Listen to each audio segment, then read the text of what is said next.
Ayan, magandang umaga sa inyo lahat. February 27, 2026.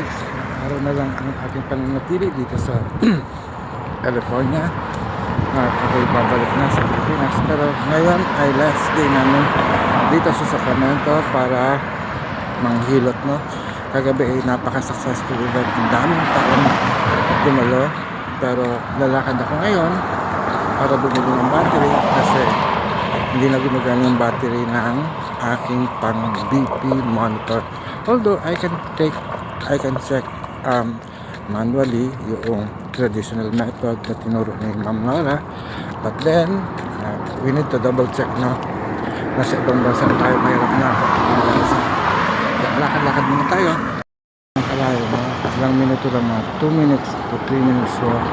Ay, nandito na tayo sa Tawiran patungo din sa Beer and Wine Groceries na merong barbacoa, Sabado at Domingo, Lalo's Restaurant. Doon, parang ito yung place na napuntahan ko sa Amerika na may malapit na tindahan na walkable lang, na parang sari-sari store. So ito yung local na sari-sari store nila na pupuntahan natin. Ngayon, nakatayo pa lang tayo kasi naka-stop pa siya.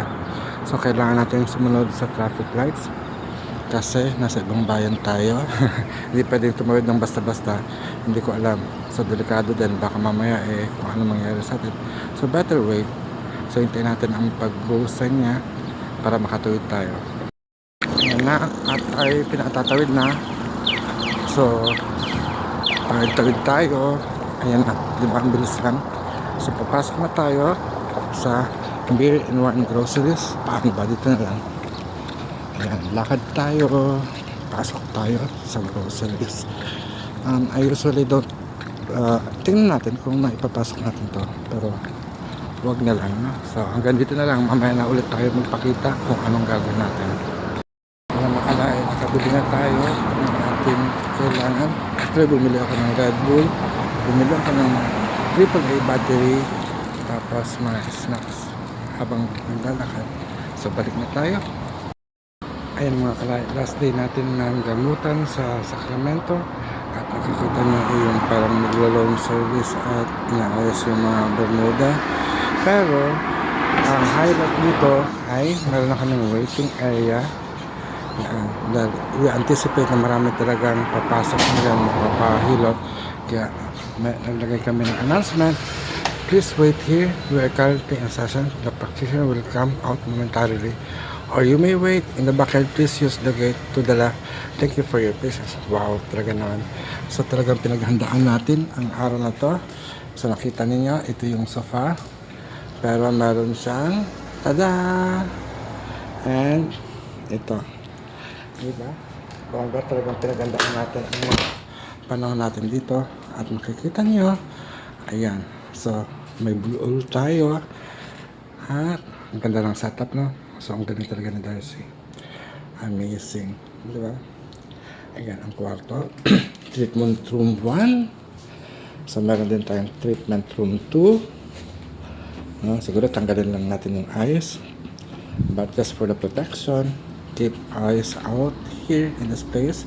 At meron din blue oil dito. Ayan.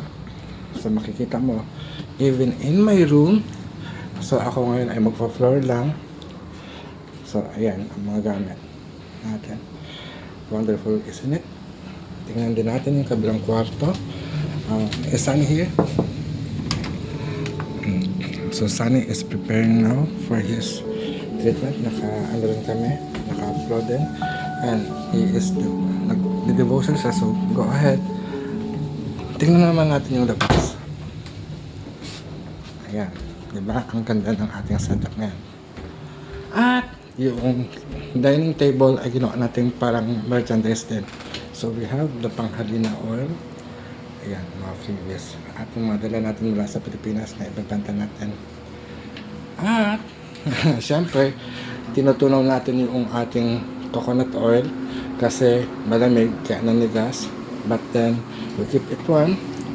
Naglalabas sila with the dryer. At ito yung waiting area. Oh my god, it's so wonderful naman. Grabe, oh.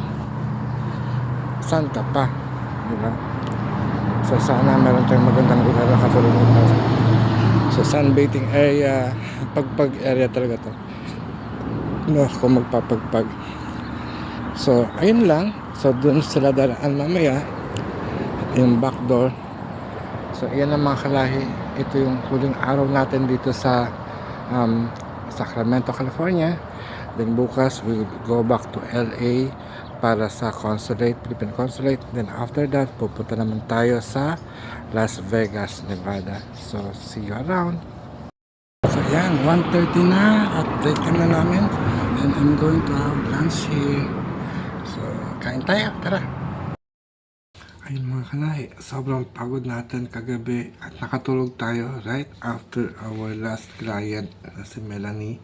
But then, I'm so happy kasi dalawa sa mga client natin ay mga hilot binabayaran natin na talagang parang like Roval, mga liman, no?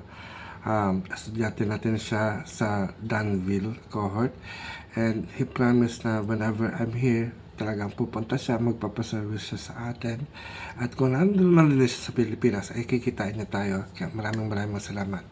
At gayon din naman si Melanie Cancino na taga Vallejo, California, and ay nako grabe, sobrang maraming salamat. It was just like an extension of last night na pagdiriwang, no? Talagang parang feeling ko party, and then to glad na makatangay, I named her as Dayang Hiblang Habi, na para siyang sinulid na nag-habi na able to gather us around into one place para makapag-celebrate.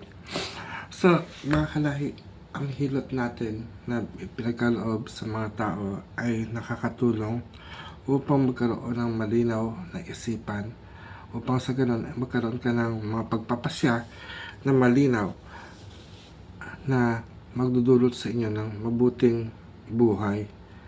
This is the purpose of our life, to live, no? At hindi maghanap ng kamatayan sa sarili natin, but to live life. Kaya nagpapasalamat ako sa mga diwata dahil kasi ipinagkaloob niya sa akin ang kaalaman na ito, na yun naman din ang binabahagi natin.